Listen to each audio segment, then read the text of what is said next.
Anak pernah merasakan punya uang cuma 10.000 jemaah. Cuma 10.000 dan dipinjam sama orang. Waktu anak kuliah di Libya itu, ada sohib, anak pinjam fulus dulu, nanti anak kembalikan duhur, kata dia. Oke, siap. Nggak datang duhur dia, jemaah. Anak mau makan ini, jemaah. Hari itu anak makan nasi sama garam. Anak ingat, nasi sudah ada di rumah kontrakan itu, tapi biasanya kita beli lauk. Ya 10.000 bisa lah buat 3 kali makannya, 3.000 beli lauk atau apa. Itu hari itu anak makan sama garam. Anak rasakan hanya itu uang sudah. Kata Nabi SAW, ini orang punya uang 2 dirham. Dia sodakokan 1 dirham, setengah hartanya. Yang sodako 1.000 dirham, yang sodako 100 dinar, dia punya uang segudang, ya mah. Tinggal ngambil segini dia. Sisanya tumpuan uang. Ini menjadi pelajaran buat kita. Boleh jadi Ramadan terakhir kita. Jadi kalau mau sodako yang banyak, sodako sekarang nih. Oh, nanti anak mau sodako insya Allah Syawal, Ustaz. Belum tentu sampai Syawal umur kita. Belum tentu. Ya sekarang bismillah.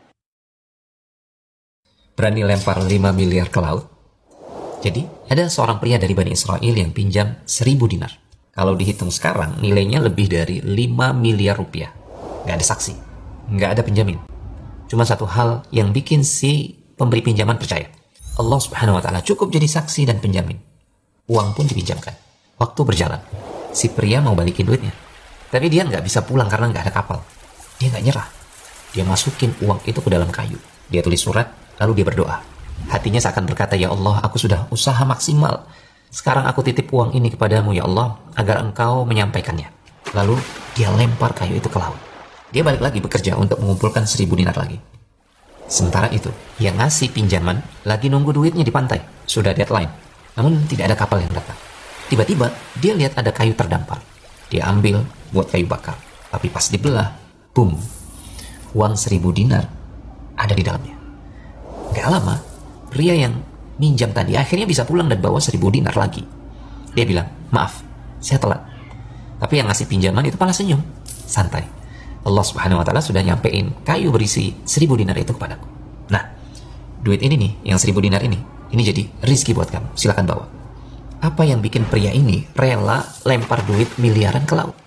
Keyakinan dan tawakal total sama Allah Subhanahu wa Ta'ala. Dan Allah balas dengan cara yang di luar nalar manusia. Kadang kita udah usaha maksimal tapi jalan buntu. Mau nyerah? Jangan. Lakuin aja ikhtiar Anda, iringi dengan doa, dan serahkan semuanya kepada Allah Subhanahu wa Ta'ala. Jika Anda yakin pada Allah, keajaiban itu bukan cuma cerita, tapi nyata. من اللوحة اللي مكتوبة هنا من كتبها؟ أنت؟ كيف الخط؟ يعني مكتوب يا ويلكم، يعني يا مرحبا، يا ويلكم من الله. ما هذه العقليات؟ ليش ايش كتبتها بالانجليزي؟ اي بالانجليزي. اسمها شنو؟ يا ويلكم، يا ويلكم، يا ويلكم. كيف؟ يا زول الله يهديك. نعم. انا مدرس لغة انجليزية 25 سنة. عدل دي الكلمة. ايش اكتب ده الحين؟ ويلكم. هي نفس ويلكم. ويلكم. ايوه يا زول. Welcome. Yes. Karena sebagian orang ada yang mengatakan walillah ilham, yang benar walillahil hamd. Ada juga yang baca la ilaha illallah huwallah. Sebenarnya hu-nya di Allah, wa-nya itu wa Allah, bukan sambungan huwa. Mungkin karena kurang jeli membaca tulisan Arabnya, tidak baca dengan lafaz asli la ilaha illallah huwallah. Itu salah. Yang benar la ilaha illallah huwallah. Hu-nya dari Allah, wa-nya itu sendiri lagi wallah. Jadi kalau dipisah la ilaha illallah wallahu akbar, kalau mau diputus. Karena sebagian orang ada yang Sebagian kesalahan di Indonesia adalah anak-anak yatim ini hartanya nggak dibagikan oleh ahli waris lainnya, justru malah digunakan oleh ahli waris lainnya dan dia nggak dapat jatah warisan, nggak dijaga, gara-gara nggak langsung dibagikan. Contoh, suami meninggal dunia, meninggalkan istri dan anak-anak. Berarti anak-anak dapat berapa? Sisa dari istri. Istri dapat berapa? 1/8. Anak-anak dapat 7/8. Gara-gara warisannya nggak dibagi. Padahal si anak-anak ini ada yang masih kecil, ada yang masih TK, ada yang masih SD, belum balik-balik. Si suami meninggalkan uang cash dan rumah. Cashnya 80 juta. Berarti di situ istri cuma dapat berapa? 1/8, 10 juta, ya kan? Dapat 10 juta. 70 jutanya buat anak-anak, ya kan? Harusnya begitu hasil dibagikan, cashnya ini 70 juta disimpan. Karena buat dibalikin ke anak-anak yatim ini pas dia sudah balik. Sebagian fakta di Indonesia, si ibunya kawin lagi pakai dana warisan. Kawin lagi pakai dana yang punya anak yatim. Maka saya bilang ayat di dalam Quran, jangan makan harta anak yatim, itu banyak terjadi dari istri yang nikah lagi padahal dia punya anak yatim. Dia makan harta anak yatim. Jadi definisi makan harta yatim itu paling aplikatif adalah dari ini. Konteksnya dalam ayat ini para ulama itu menjabarkan bahwa ibu yang janda tadi, dia menikah lagi dengan harta warisan yang dimiliki oleh anak yatim. Padahal harusnya harta tersebut dijaga dulu 70-nya. Dia cuma ngambil 10 jutanya. Nah, kemudian juga aset-asetnya yang ditinggalkan sama suami, itu rumah, mobil, itu pun tidak boleh dijual terlebih dahulu. Kecuali pas dijual, 7/8-nya pun disisihkan untuk anak. Atau untuk keperluan anaknya tidak masalah. Tapi nggak boleh langsung dipakai sama dia. Nah, itulah mengapa pentingnya langsung segera dibagikan atau disisihkan sebagian. Langsung, begitu ada yang meninggal, langsung diselesaikan. Beberapa hari lalu baru terjadi ada sebuah ormas yang dibilang menutup secara paksa rumah makan dan tempat-tempat makan yang masih buka di siang hari, Ustadz, di bulan Ramadan. Nah, ini bagaimana, Ustadz, yang benar, Ustadz? Alhamdulillah, wassalatu wassalamu ala Rasulillah. Kita kembali kepada riwayat sahabat di Ramadan pertama, di tahun 2 Hijriah. Di saat itu ada perintah untuk perang Badr. Dan sahabat pergilah di 15 Ramadan, setelah 15 hari berlalu Ramadan, mereka pergi berperang. Walaupun jumlahnya cuma 314 orang. Tidak semua sahabat ikut, masih ada yang tinggal di Madinah. Karena waktu itu belum diwajibkan, masih opsional. Siapa yang mau pergi silahkan. Nah, waktu itu, karena dalam kondisi puasa, Nabi SAW memberikan keringanan. Siapa yang mau puasa silakan, siapa yang tidak mau puasa silakan. Memang karena ada uzur, mereka sedang musafir gitu kan.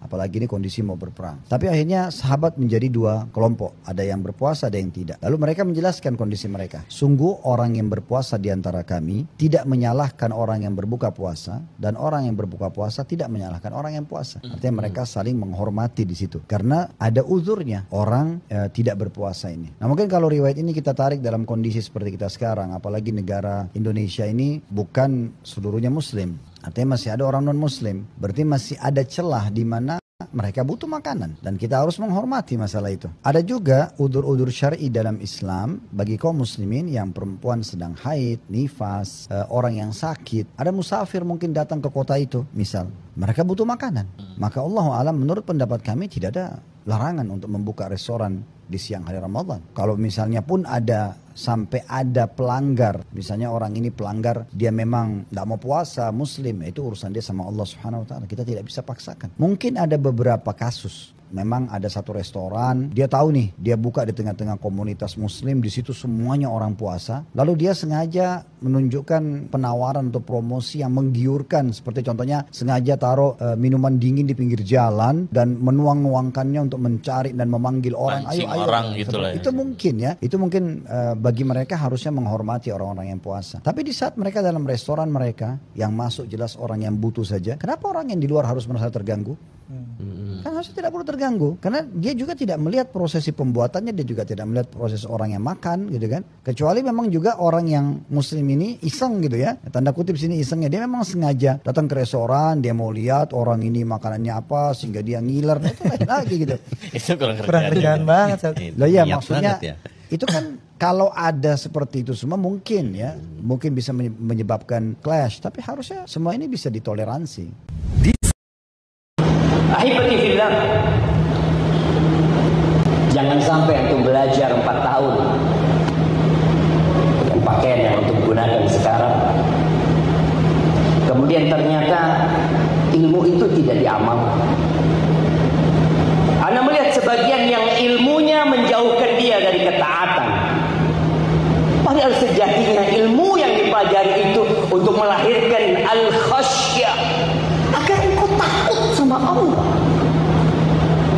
Dulu ketika engkau belum belajar khilaf bahwa ternyata hukum sholat berjamaah itu ada perbedaan di antara para ulama.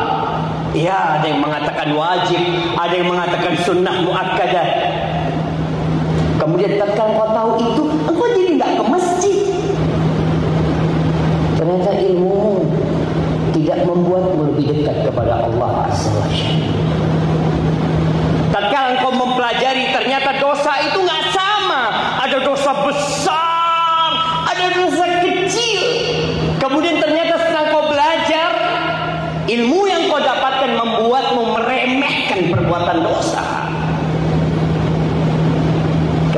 tahu innal hasanati yudhibna sayyi'at. Maka buat para wisudawati, ingat ijazah yang kau ambil hanya kertas. Dan kalau terbakar hilang itu kertas. Tapi masyarakat adalah saksi Allah ini. Seorang laki-laki memasuki masjid. Terlihat sisa air wudhu masih membasahi wajahnya. Sebagian tetesan air wudhu perlahan merayap masuk ke telinganya. Sementara ia terus berjalan masuki masjid. Ia kemudian menghentikan langkahnya di saf yang pertama. Tepat di hadapannya ada pendingin udara yang berhembus kencang sekali. Hawa yang begitu dingin mengalir bersama tetesan air yang masuk ke rongga telinganya. Sejam berlalu dia mulai merasakan sakit yang sangat di telinganya. Belum kedua bibirnya bergerak dan lisannya berucap, lintasan di hatinya yang lebih dulu berkata, "Ya Allah, kana dzalika min ajrik." Ya Allah, aku tadi berwudu karena Engkau ya Allah.